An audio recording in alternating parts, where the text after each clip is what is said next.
그러면 얘네가 왜 이러는지 좀 더 알아보기 위해서 운동권의 실체를 알아보겠습니다. 이건 운동권의 실체를 잘 요약한 영상이라서 가져왔습니다. 일반 사람들은 민주화 운동이라고 하면 이름이 주는 이미지 때문에 잘은 모르지만 민주화를 위해 투쟁한 고마운 사람이구나 라고 생각할 수 있지만 잘 포장된 민주화 운동을 뜯어보면 충격적이야. 1984년 서울대 프락치 고문 사건, 운동권 학생들이 4명의 민간인을 6일 동안 감금 폭행, 고문한 사건이야. 대표적 인물로 유시민이 있어. 고문당한 학생 중 한 명은 앞니가 부러지고 정신병을 얻었지. 그런데 가해자들은 민주화 운동을 한 대단한 업적인 것처럼 포장하고 심지어 방송까지 나와서 웃으며 떠들고 있어. 아직도 피해자분들은 TV를 틀면 나오는 유시민을 보면 그날의 끔찍한 일들이 떠오른다고 호소하기도 해. 또 1989년 동의대에서는 학생들이 경찰 5명을 감금하고 이 경찰을 구하러 온 경찰들이 학교로 진입하자 신나를 뿌려 산채로 불을 태워 경찰 3명은 즉사하고 나머지 2명도 전신화상을 입고 사망한 사건이 있어. 이 사건의 가해자들을 변호한 사람들은 노무현과 문재인이야. 그리고 이 사건을 민주화운동으로 인정한 게 김대중 정부고 심지어 가해자들은 1인당 2,500만원에서 6억까지 보상을 받았어.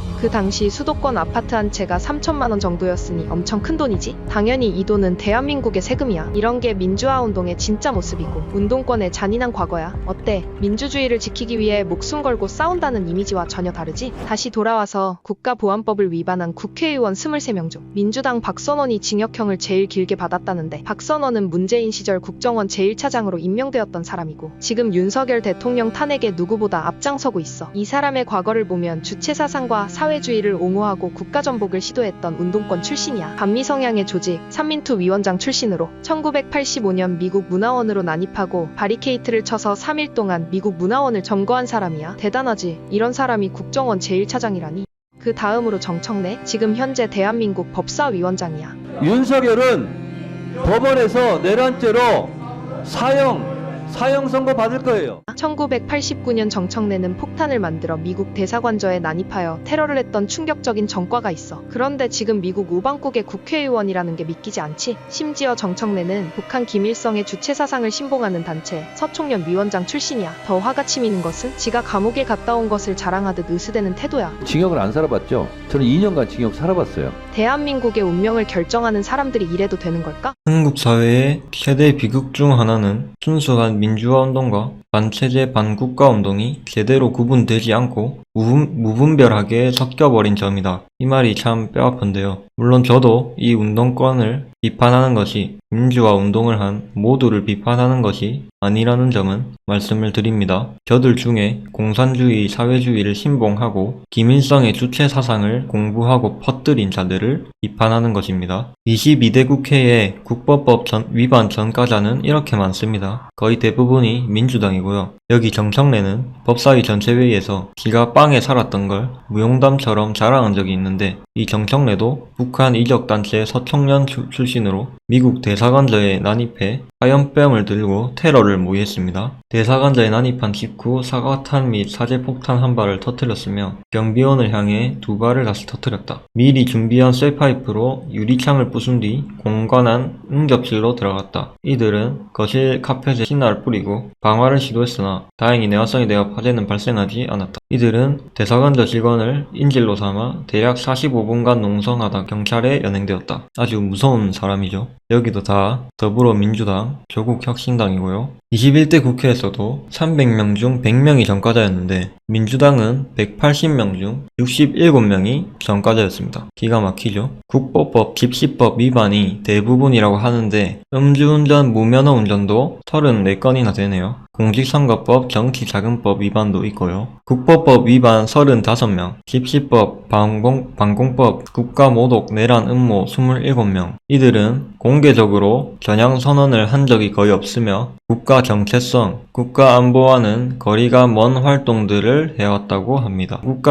반국가 세력이라는 거죠. 저 국보법 위반 35명 중에 33명이 민주당이네요. 자, 그러면은 이거를 어떻게 구분할까요? 역시 역사를 알아야 합니다. 저는 크게 3가지 사건 중심으로 보겠습니다. 첫 번째, 1960년대 통합당 사건의 신영목은 문재인과 더불어민주당과 이어집니다. 1990년대 민혁당 사건의 김영환 이상한과 그가 쓴 강철 서신이 퍼뜨린 주체 사상은 그냥 전반적인 종북 주사파 운동권과 연계가 됩니다. 2010년대 통진당 사건의 이석기는 민혁당부터 이어져서 통진당, 민중당, 진보당 등으로 이어지고요. 이 세력은 통틀어서 경기 동부연합 세력이라고 칭하고 얘네는 이재명과 뗄래야 뗄 수 없는 사이입니다. 첫 번째 통일혁명당 사건입니다. 줄여서 통혁당 사건은 북한의 간첩 공작으로 통혁당 창당준비위원회를 결성하고 한반도 적화 통일을 기도한 기하당 사건입니다. 핵심 인물은 김종태, 김진락 등이 있으며 이들은 김일성의 주체 사상을 지도 이념으로 하여 통역당과 하부 조직들을 통해 주체 사상을 한국 사회 전반에 퍼뜨리려 했습니다. 통역당은 북한의 조선노동당의 지시를 받는 지하당으로서 1970년대까지 결정적 시기를 조성해 봉기를 일으키고 공산정권 수립을 획책했습니다. 이로 인해 김종태, 이문규 등은 사형 선고를 받았고 북한에서는 김종태 사형 후 김종태를 각종 방식으로 영웅화하기도 했습니다. 여기서 신영복은 1966년 김진락에게 포섭되어 통역당의 하위 조직인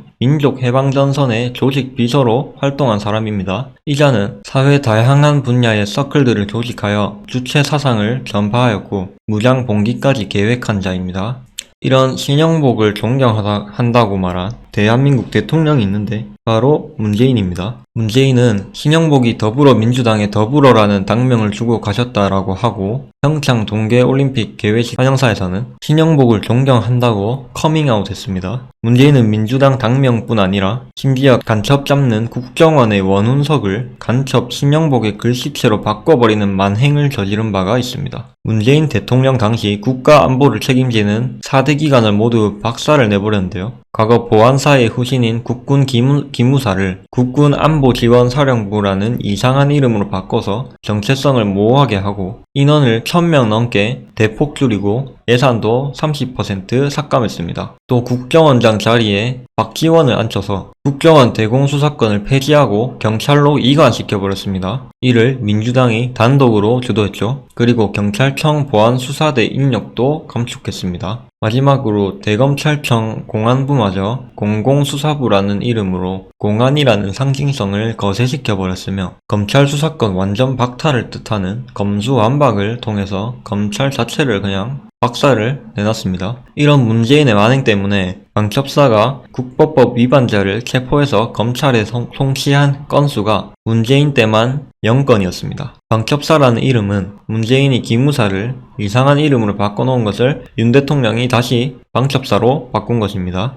문재인은 이거 말고도 정일성, 김원봉, 홍범도 등의 공산주의자, 북한 정권 수립에 기여하고 6.25 전쟁을 일으켜 한국인들을 학살한 자들을 독립유공자로 서훈하거나 사적 발언을 통해서 추대하는 등 만행을 저질렀고 그보다 더한 것은 북한과 9.19 군사합의 같은 평화쇼를 하면서 북한 GP가 다 불능화된 것처럼 유엔사를 속이기도 하고 북한의 기밀자료 등을 넘기는 등 사실상 이적 행위를 저질렀습니다. 남북 정상회담 당시 김정은에게 USB를 넘겨주기도 했는데 그 USB에 무엇이 들었는지 정보 공개 청구를 해서 대법원까지 갔는데 국가기밀이라며 공개할 수 없다는 판결이 있었습니다. 명백한 3급 이상의 국가기밀을 김정은에게 문재인이 넘긴 것입니다. 또한 문재인은 평양에 방문했을 당시 자신을 남쪽 대통령이라 말하면서 앞서 연방제를 주장해온 민변과 같은 사상을 가졌음을 드러냈습니다. 참고로 문재인도 민변 출신입니다. 문재인은 중국에 가서도 한국은 작은 산이고 중국은 큰 산이며 중국은 높은 산봉우리 같은 나라이며 대한민국도 중국몽에 동참하겠다고 발언을 하기도 했습니다.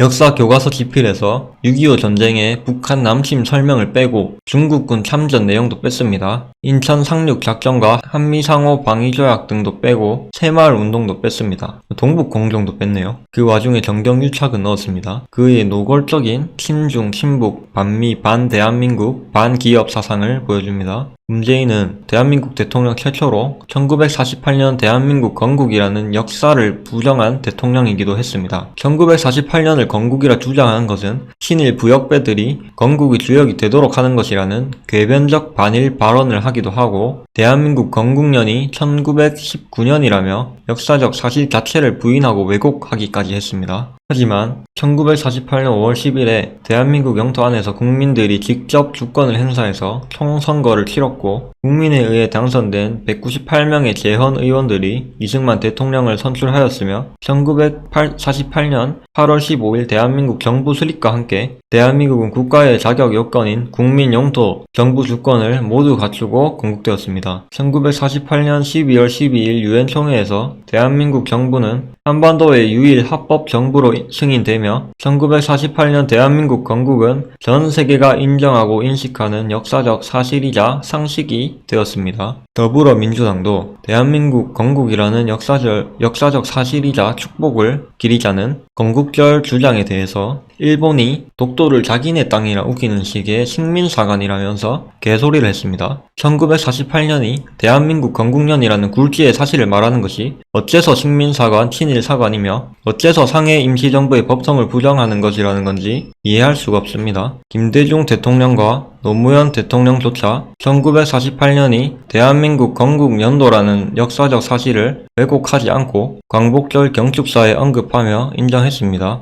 이런 역사적 사실을 반일 선동을 위한 정쟁의 도구로 삼는 것은 정치 병자들다운 모습이라 하겠습니다. 김문수 전 고용노동부 장관은 문재인이 존경한다는 신영복은 김일성주의자라 비판했으며 신영복은 전향서는 썼지만 사상을 바꾸거나 동지를 배신하지 않았으며 통역당에 가담한 것이 양심 때문이고 앞으로도 그러한 생각으로 활동하겠다 밝힌 바 있다고 말했습니다. 김문수 후보는 이러한 문재인의 만행을 모두 알고 문재인은 당장 총살감이라고 말한 적이 있는데 저도 이에 전적으로 동감합니다. 두 번째는 90년대 민혁당 사건입니다. 민혁당 사건의 핵심은 김영환과 이석기로 이어지는 세대 흐름에 주목하면 좋겠습니다. 김영환은 북한의 프로파간다 방송 등으로 스스로 종북주의자가 된 자생적 종북주의자입니다. 그는 강철이라는 필명으로 활동하며 강철서신을 썼는데 강철서신은 당시 학생운동권에서 크게 유행하여 김일성의 주체 사상을 따르는 주사파들을 양성하는데 큰 역할을 하고 말았습니다. 그리고 김영환과 함께 하영옥은 반제청년동맹이라는 단체를 결성하였고 1991년 김영환은 반잠수정을 타고 북한으로 미립북하기도 합니다. 그는 북한의 조선노동당에 가입했고 92년에 하영옥, 이석기 등과 함께 민족민주혁명당, 줄여서 민혁당을 만듭니다. 그러다 1997년 그는 94년 김일성의 죽음과 북한 인민의 삶의 실태 등을 마주하면서 주체사상의 허구성을 깨닫고 주체사상을 버리고 민혁당 해체를 선언하며 당을 떠납니다. 이때 강력히 반발한 이인이 하영옥과 이석기입니다. 북한은 민혁당 같은 남한 지하당 붕괴를 막기 위해서 간첩 원진우를 난파해서 1998년에 내려보냅니다. 하지만 그는 꼬리가 길어 우리 정보당국의 뒤를 캐이게 되고 98년 11월 해군이 원진우를 내려보낸 반잠수정을 포착해 격침합니다. 이 반잠수정에서 나온 증거품들을 토대로 민혁당 핵심 인물들을 체포하게 됩니다. 그리고 세 번째, 2010년대 통진당 사건은 민혁당의 이석기가 그대로 이어져 버린 사건입니다. 민혁당의 경기 남부위원장이었던 이석기는 3년간의 도주 끝에 2002년이 돼서야 체포됩니다. 그는 국보법 위반 등 2년 6개월형을 받았으나 노무현이 특별 사면해주는 바람에 2003년에 풀려납니다. 민혁당에서 경기지역 학생운동권 결집의 역할을 했던 이석기는 NL 주사파 경기 동부연합 세력과 함께 군자산의 약속이라는 걸 맺습니다. 경기 동부연합이란 1991년에 결성된 전국연합이 90년대 중반 이석기를 중심으로 하는 용인, 성남 등 경기도 동부지역 세력들을 경기 동부연합이라 부르기 시작한 데서 비롯된 명칭입니다. 군자산의 약속이란 3년 안에 정당을 만들고 10년 안에 국가 정권을 획득하자는 계획이었습니다. 실제로 이석기와 경기 동부연합은 민주노동당, 민노당에 2001년에 들어가서 2004년에 당권을 장악합니다. 민노당은 NL 계열이 아닌 PD 계열의 좌파들이 만들었습니다. PD 계열은 주체 사상을 신봉하는 NL 주사파와는 다른 결이었고요. 2006년에 NL 주사파 경기 동부연합 세력의 뒤에 북한이 있었음이 1심의 사건을 통해서 드러나고 PD계는 이에 반발해서 1심의 사건 연루자들에 대한 징계를 요구하지만 그들은 경기 동부연합의 당권에 밀려 결국 탈당하고 신당을 창당합니다. 그러다 2011년 말 총선과 대선을 대비하기 위해 범좌파 정당들이 통합진보당이라는 이름으로 합치게 됩니다. 이것이 바로 통진당입니다. 이 통진당의 당권도 경기 동부연합이 장악했습니다. 경기 동부연합에 밀어주기에 힘입어서 이석기는 2012년 통진당 비례대표로 국회의원이 되기에 이르죠.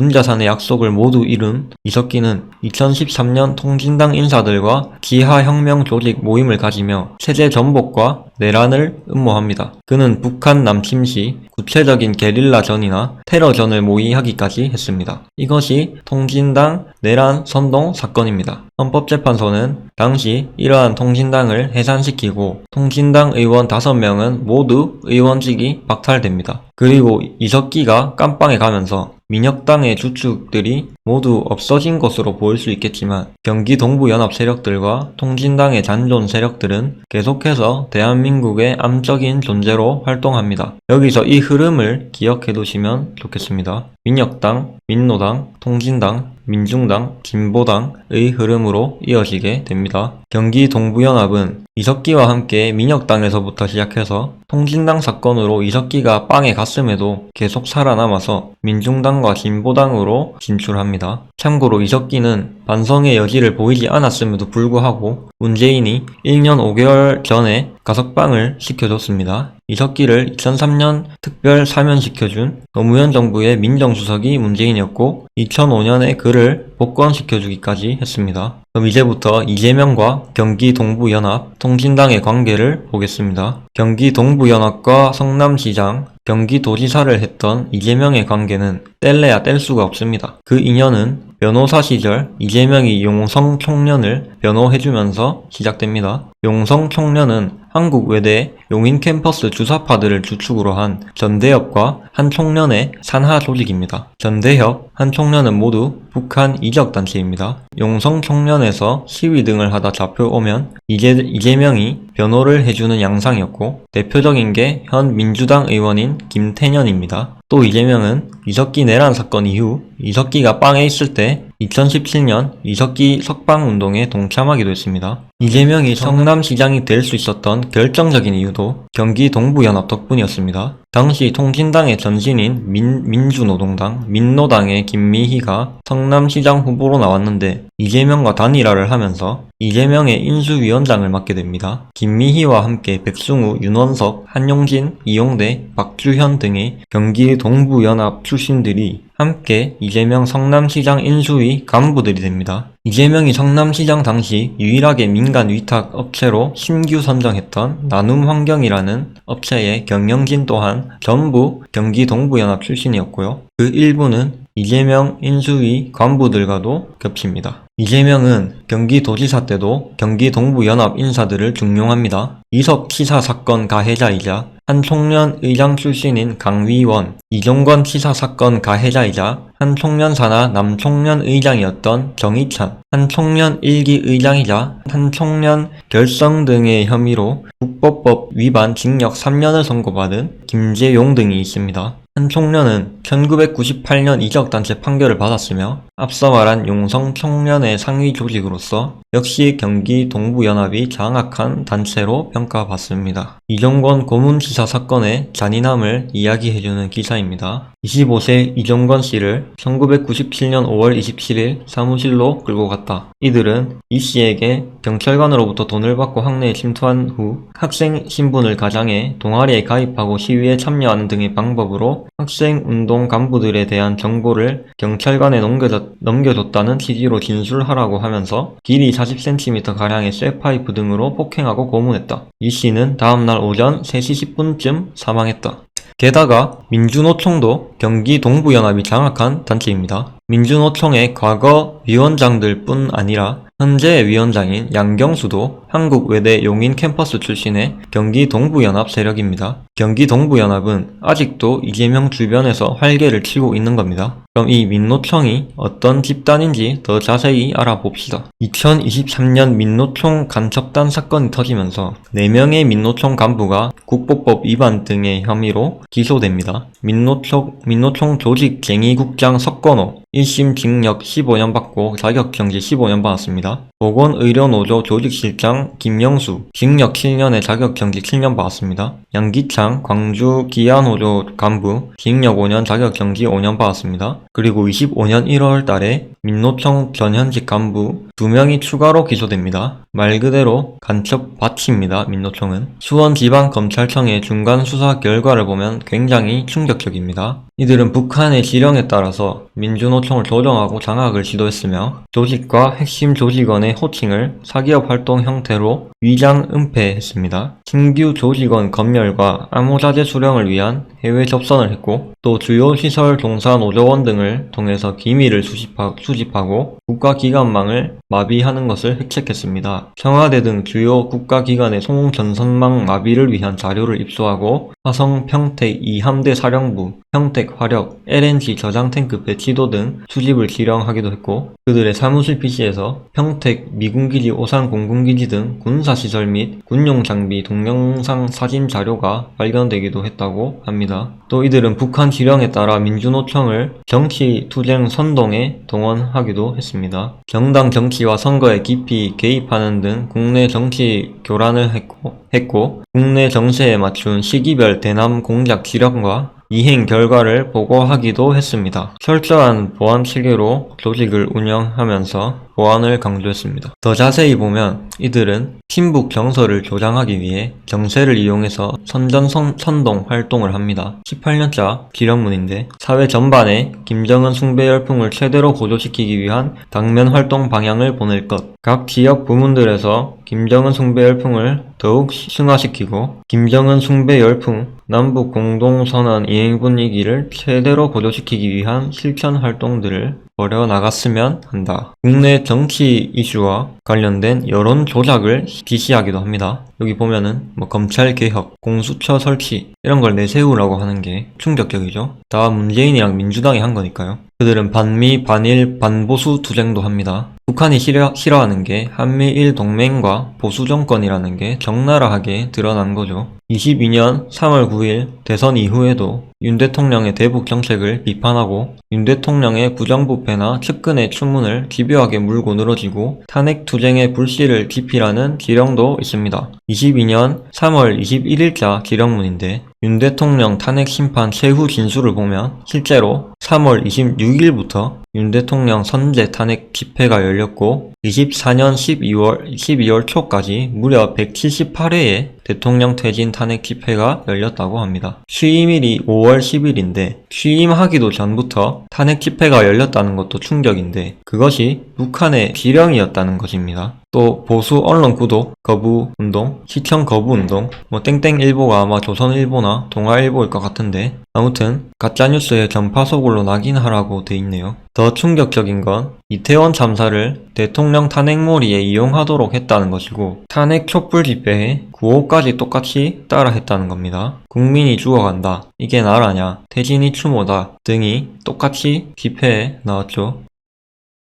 민노총은 자기들이 쓴 적이 없고 촛불 행동은 자기들이 만들었다고 하는데 얘네가 한 팀인 거를 모르는 사람이 없을 텐데 우리도 간첩이요 자백을 하는 건지 모르겠습니다. 참고로 이 촛불 행동은 문재인, 이재명이 허구한 날 말하는 빛의 혁명, 촛불 혁명 같은 것들을 각종 선동을 통해서 이끌어내는 단체입니다. 촛불 행동의 대표인 김민웅은 민주당 국회의원 김민석의 친형입니다. 그리고 김민웅과 함께 촛불 행동 공동대표인 권오혁이 있습니다. 이자는 국보법 등을 위반한 전과 오범 출신의 통신당의 후신인 민중당의 출신이며 윤 대통령 탄핵 청원을 주도한 자이기도 합니다. 그리고 이 탄핵 청원 주도 같은 것은 다 계엄 전의 이야기입니다. 이제는 진보당과 이재명의 관계를 보겠습니다. 진보당은 앞서 말했듯 통진당의 후신입니다. 이번 대선에서 이재명은 진보당의 김재현과 단일화를 했습니다. 이 진보당은 어떤 단체냐?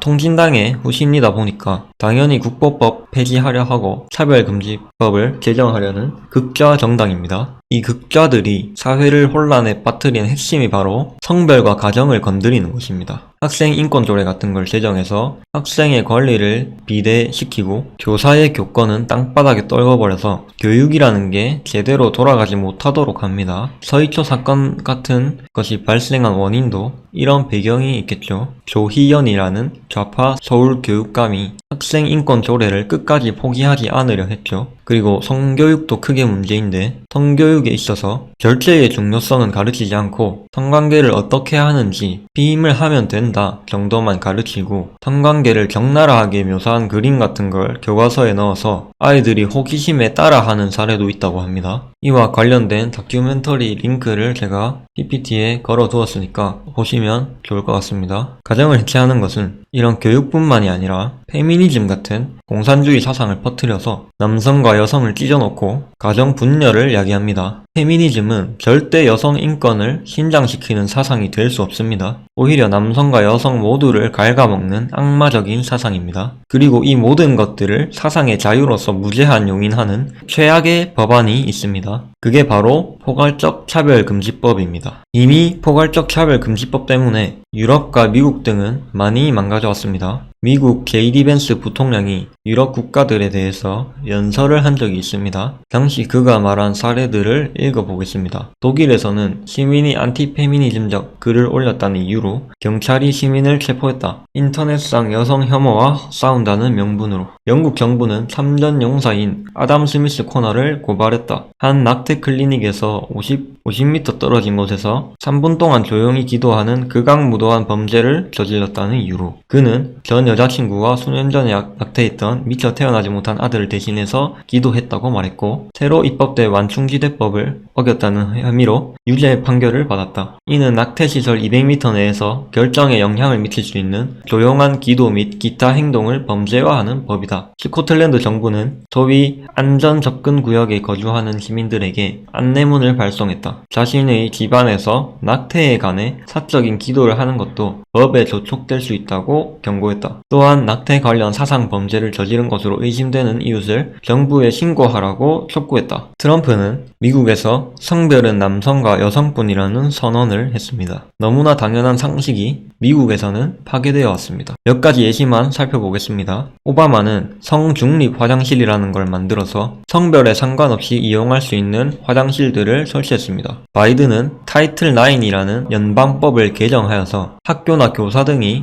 학생의 성 정체성을 인정하지 않으면 성차별로 판단해 학교 측을 제재하도록 했습니다. 예를 들어서 남학생이 자신이 여자라고 주장하고 여성 탈의실, 샤워실, 화장실 등을 이용해도 그걸 막을 수 없고, 그 남학생이 원하는 대로 여자라고 불러주지 않으면 차별로 간주되어서 큰 소송을 당할 수가 있습니다. 모든 걸 용인하는 극단적 상대주의가 도덕과 윤리의 기준을 없애버리고 성적인 방만을 사회 전역에 살포해버리는 거죠. 굉장히 무서운 법이라고 할 수 있겠습니다. 우리나라에서도 꾸준히 포괄적 차별금지법 발의 시도가 있었고, 성별 정체성 차별금지 개념 외에도 너무나도 포괄적인 모든 것들이 차별로 규정될 수 있는 엄청난 악법이었습니다. 굉장히 정의를 위하는 듯이, 인권을 위하는 듯이 하지만 그들이 전 세계의 사례를 모르고 이런 법안을 만들었을까요? 이 악법은 법률안 반대 의견 7만 3천여 개를 찍으면서 국회의 문턱을 넘지 못했지만 지금도 계속해서 글자만 조금 바뀌어서 발의되고 있습니다. 악법 최후의 저지선은 대통령 거부권이란 점을 꼭 기억해 주십시오. 다시 민노총 간첩 사건을 보면 국정원 해체, 국보법 폐지 투쟁에 관한 지령들도 있습니다.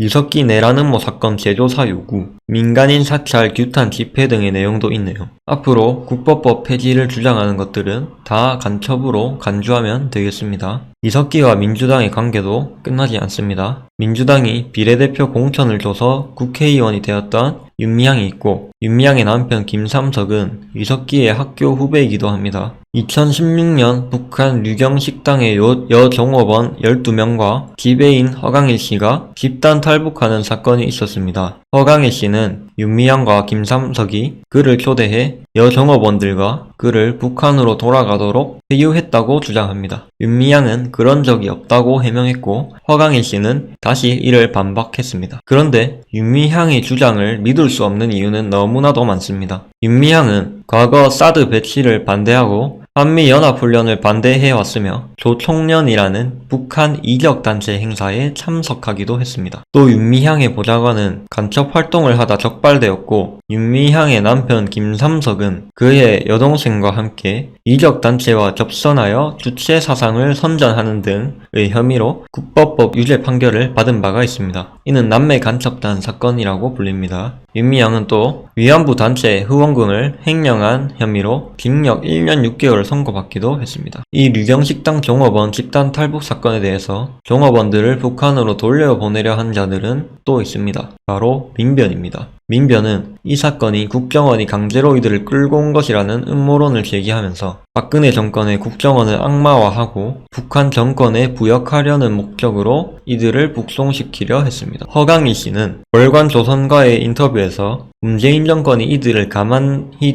놔두지 않아서 미국으로 망명했다고 밝혔습니다. 그는 그들을 월북시키려 하고 괴롭힌 것은 더불어민주당 의원들과 민변이라고 홍보했습니다. 실제로 문재인 정권은 탈북해온 어민 2명이 기순 의사를 밝혔음에도 불구하고 그들이 타고 온 배에서 16명을 살해했다는 북한의 일방적인 주장을 그대로 수용하여 탈북해온 북한 주민이자 대한민국 국민들을 강제로 북송시킨 전적이 있습니다. 인권단체라고 하는 민변, 또 민변 출신이자 인권 변호사였던 문재인, 이들이 탈북민을 바라보는 관점, 북한 정권을 바라보는 관점, 국정원과 같은 국가 안보를 지키는 기관들을 바라보는 관점에서 그들의 국가관이 느껴지십니까? 대한민국 국가관을 긍정하고 우리 헌법을 긍정하는 정상적인 국민이라면 북한 독재 세습 정권 김씨 일가를 대법원의 판단과 같이 계례 집단, 반국가 단체로 바라보는 게 정상입니다. 또한 생사의 고비를 넘어온 탈북민들을 대한민국의 국민으로서 생각하는 게 당연한 겁니다. 이런 문재인의 실체를 전 국민이 낱낱이 알아야 한다고 생각합니다. 목숨 걸고 넘어온 탈북민들이 왜 인권 변호사이자 민변 출신 이재명이 아닌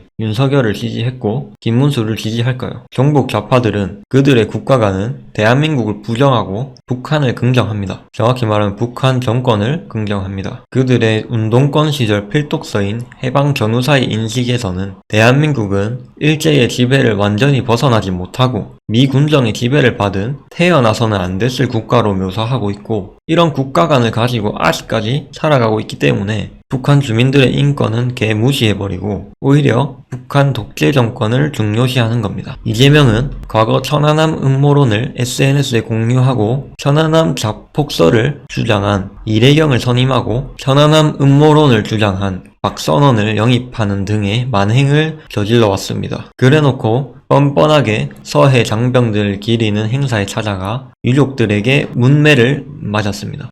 북이 그런 줄 몰랐습니까? 유시민은 천안함 사태 잘못이 군인에게 있다는 식으로 말하는데 천안함 관련해서 호설 같다 이렇게 말씀하셨는데 아직까지도 북한에 의한 도발이다, 테러다 이렇게 보시지 않는지. 아닙니다. 오늘 군 합작단의 발표 정부 입장에서 보면 문제가 정말 심각해요. 지금 우리 해전사에 일찍이 없었던 치욕적인 일입니다. 이건 무슨 큰 무공 세운 것처럼 나와서 자랑하듯이 북이 했다고 주장을 하는데 지금 이것은 너무나 치욕적인 사건이고 그 NLL이라는 적던 지역 여기에서는요 경계에 실패한 지휘관은 최고 무서운 형을 받도록 돼 있어요. 모르고 경계에 실패해서 얻어맞고 도주하는 적을 추적하지도 못했는데 뭘 잘한 일이 있다고 지금 나와서 그것은 무슨 무공사랑하듯이 발표를 합니까? 정말 저는 부끄럽게 생각합니다. 지금 북이 이렇게 도발해서 기습적인 테러를 했는데 그러면 테러가 일어나는데 테러 분자를 욕하지 않고 왜 당신이 그걸 못 지켰는 것은 일반 국민들이 생각할 때는 너무나 북한을 두둔하는 친북적이면서 반정부적인 이런 의식이 밑바닥에 깔려있기 때문에 늘 그렇게 하는 거 아니냐. 북이 그런 줄 몰랐습니까? 1.21 사태, 김신조 사건, 아웅산 사태, 서해의 몇 차례의 교전 그런 상대를 마주하고 경비를 하라고 임무를 맡긴 게 군인데 그 임무 수행을 못해서 세계 해전사에도 드물 정도의 참패를 만약 금오는 것이 사실이라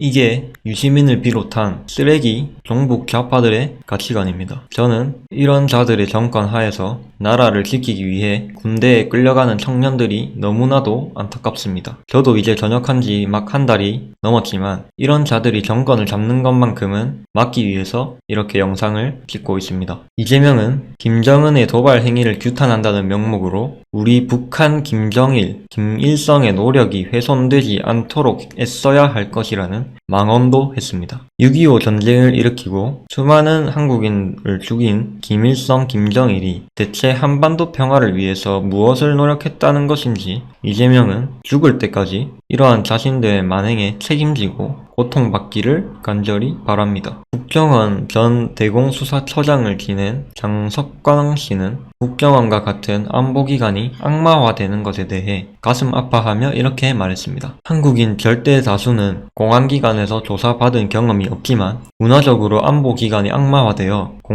공포의 대명사가 된 것 같다. 내가 조사했던 한 운동가는 안기부가 이런 곳인 줄 몰랐다. 재워주고 먹여주고 입혀주고 수사관들도 젠틀하다. 정말 고맙다. 밖에 나가면 술 한잔 꼭 사주겠다. 그렇게 말한 사람이 동료들에게 말하기를 남한에서 얼굴에 수건 덮고 그 위에 주전자로 물을 부었다 라고 했다더라. 훗날 그는 공안기관의 악랄한 고문을 이겨낸 영웅이 됐더라. 그는 문재인의 안보 해체에 대해 수사권까지 폐지된 국정원은 해외 정보기관에 가깝게 됐다. 미국이 FBI 기능을 정지하고 이스라엘이 보안총국 신베트, 영국이 보안부를 폐지한 것과 같다 라고 말했습니다. 현재 대공수사권은 경찰에게 이관된 상태인데 경찰은 법적 제도적으로 안보 수사를 전담할 수 있는 여건이 없기 때문에 문제라고 합니다. 앞전의 타임라인으로 돌아가서 민주당은 간첩법 개정안을 발의하기 이전에 국정원 조사권을 폐지하는 법안을 발의한 바가 있습니다. 문재인 정부 당시 국정원 대공수사권을 폐지해버려놓고 조사권까지 폐지한다는 것은 말 그대로 식물기관으로 만들려는 속셈이라고 밖에는 해석할 여지가 없습니다. 국정원이 수집한 정보를 신원조회를 위해 활용하는 것을 금지하는 것은 국가기밀 접근 권한이 있는 고위 공무원 인사 시에 신원조회를 통한 검증을 막는 것이고 국정원이 사실관계 확인을 위해 전화만 해도 시비를 걸겠다는 것이라고 장종환 양지회 회장은 말합니다. 민주당은 검수완박을 통해 검찰의 팔다리도 잘라놓고 박범계는 검찰이 직접 마약 수사를 하거든 민주당에 신고해달라. 황운하는 5년 사이에 마약이 불과 5배밖에 안 늘어난 수준이라 대통령이 마약과의 전쟁을 선포할 수준은 아니라고 했습니다. 얼마 전 미국 DEA와 공조수사를 통해 옥계향에서 7천만 명이 투약할 수 있는 수준의 마약 2톤 밀반입이 적발됐고 부산항에서도 DEA와의 공조를 통해 2,400만 명 분의 마약 밀반입을 적발했는데 저들은 검찰이 마약 수사하면 신고해달라는 소리를 합니다. 민주당과 그 이권 카르텔이 원하는 대로 주한미군도 철수시키고 국정원도 없애고 검찰도 없애고 국보법도 폐지시키고 북한 중국과 친하게 지내면 이 나라는 도대체 어떻게 되겠습니까? 국가 안보보다 정쟁이 중요한 사람들, 간첩이 활개치든 마약이 창궐하든 내가 정권 잡는 게 더 중요한 사람들, 정권 시작하기도 전부터 탄핵 시위를 하면서 행정부가 마비되고 박살이 나고 권한 대대대행이 나와도 나에게 반대하면 모두 내란이라는 껍데기를 씌우면서 정도를 모르고 폭주하는 권력을 쟁취하기 위해 미친 사람들, 그것이 이재명의 실체이며 더불어민주당의 실체입니다. 저는 여론조사를 전부 신뢰하진 않지만 정말 전 국민의 40-50%가 저들을 지지한다면 제발 눈을 뜨십시오. 현실을 보십시오. 정치라는 스포츠 경기, 이재명 팬클럽에서 빠져나와서 국가 안보와 경제와 저들이 개 박살을 내놓은 나라 꼬라지를 좀 봐주십시오. 이건 대한민국 국민들이 꼭 알아야 할 반국가 세력에 대해서 정리해놓은 영상들입니다. 두 가지 유튜브 채널에 영상만 줄였으니까 그냥 아무 영상이나 들어가서 전부 다 보셔도 될 것 같은데 영상이 워낙 많아서 제가 좀 줄여봤습니다. 제가 개인적으로 유튜브 채널은 이렇게 3가지 추천드리겠습니다. 그리고 종북 세력에 대해서는 이런 책들을 읽어보셔도 좋겠습니다.